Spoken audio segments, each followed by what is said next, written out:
Blood sugar level high, মানে রক্তে শর্করার পরিমাণ খুব বেশি। এখন আপনি যদি নানান রকম কার্বোহাইড্রেট খাবার দাবার খাচ্ছেন, আপনি এবার বন্ধ করলে কোনটা বন্ধ করবেন? তাহলে এখন বাইরে থেকে ওষুধ খেতে হবে।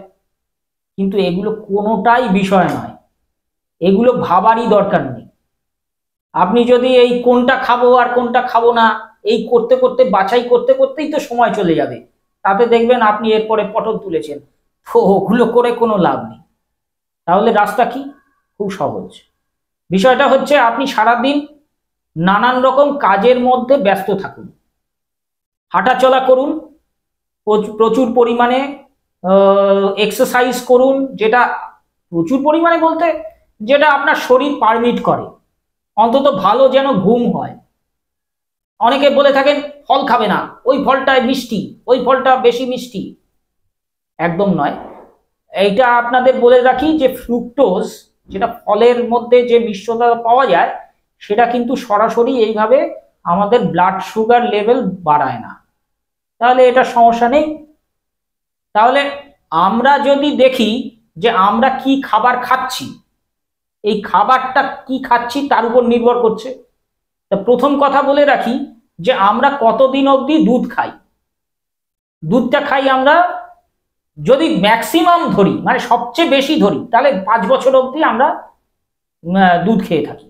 তারপর কিন্তু দুধ খাওয়ার প্রয়োজন নেই। তার মানে আপনার যদি সুগার লেভেল বাড়ে তাহলে কোনো দুধ খাওয়ার প্রয়োজন নেই, কারণ গরুর দুধটা আপনার মানে হিউম্যান দুধ নয়, মানে মনুষ্যের দুধ নয়। তাহলে আপনার কোনো প্রয়োজন নেই, ওটা আপনার শরীরে মানে কোনো প্রয়োজনই থাকবে না, মানে ওটা কোনো দরকারি জিনিস নয়। তাহলে ওটা আপনার সুগার লেভেল বাড়াবে, কারণ দুধের মধ্যে যে মিষ্টতা আছে সেটা কিন্তু বাড়াবে, তো ওটার প্রয়োজন নেই। দ্বিতীয় হলো যে আপনি ফল খান, কারণ আমরা শাকসবজি ফল ইত্যাদি কি করতে পারি, সেটা আমরা কিন্তু হজম করতে পারি, কারণ আমাদের যে পাকস্থলী এবং অন্ত্র যে মাপ এবং যা কিছু আছে সেগুলো কিন্তু সেই মাপ অনুযায়ী কিন্তু আমাদের শরীরের সমস্ত কিছু মাপ এবং সবকিছু প্যারামিটার্স গুলো ওই অনুযায়ী আছে, এবং তাই জন্যই কিন্তু আমরা ফলাহারি এবং সবজি শাকসবজি খেয়েই বেঁচে থাকি আমরা। কিন্তু আবার সেটা রান্না করে খাই কেন? কারণ আমরা দেখব যে আমাদের যে অ্যাপেন্ডিক্স, সেই অ্যাপেন্ডিক্স কিন্তু বর্তমানে আর নেই, মানে কাজ করে না। অ্যাপেন্ডিক্স আছে কিন্তু সেখান থেকে কোনো রস বেরোয় না, যেটা কিনা মানে কাঁচা শাকসবজি খুব বেশি হজম করতে পারে। রান্না করা খাবার খেতে পারি, শাকসবজি ফলটা হজম হয়ে যায়, সেটা খেতে পারি।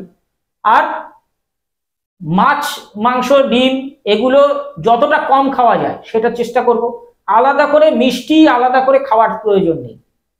মিষ্টি তো আমরা দুধেরই মিষ্টি বেশিরভাগ পাই, তো সেটা যতটা বর্জন করা যায় সেটাই সবচেয়ে ভালো। এই হচ্ছে আমাদের খাবার। এইটা যদি আমরা মেনটেন করি এবং রাতের যদি ঘুম হয় আর আমার যদি কোনো দুশ্চিন্তা না থাকে, তাহলে কোনোদিন ব্লাড সুগার লেভেল হাই হওয়ার কথা নয়। আমাদের সবচেয়ে বড় জিনিস দেখতে হবে যে আমাদের চিন্তা বা দুশ্চিন্তা এটা আছে কিনা।